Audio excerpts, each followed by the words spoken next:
I am ready. Serbisyong totoo ng GMA News.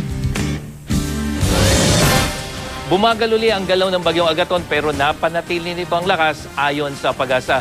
Sa huling tala ng Pag-asa, gumagalaw ito ngayon ng 5 kilometers per hour patimog Kanduran at huli itong namataan 220 kilometro dyan sa may silangan ng Davao City at may lakas na hangin taglay na 55 kilometers per hour malapit sa gitna.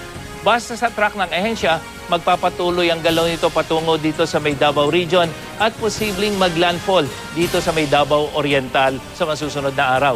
Nasa ilalim ng signal number 1 ang mga probinsya ng Surigao del Sur, Agusan del Sur, Davao Oriental, Davao del Sur at Compostela Valley. Patuloy na makakaranas sa mga lugar na ito ng maulan at masungit na panahon.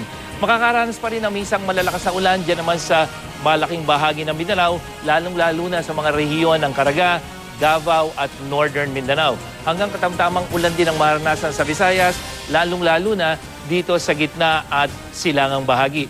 Mas maaliwalas naman ang magiging panahon sa malaking bahagi ng Luzon. Umiiral pa rin ang hanging amihan dyan sa Luzon, kaya bumagsak po sa 8.1 degrees Celsius ang temperatura sa Baguio City alas 6 kaninang umaga. Ito na ang pinakamababang temperatura sa bansa ngayong amihan season at ngayong 2014. Naitala naman alas 2 ng madaling araw kahapon ang 17.5 degrees Celsius dito sa Metro Manila.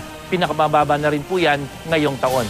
Ayon sa Pag-asa, tatagal ang malamig na panahon hanggang Pebrero. At dahil din sa hanging amihan, posibleng umabot sa 5 metro ang taas ng alon sa mga seaboards of Luzon, Visayas hanggang dyan sa Caraga Region sa Mindanao.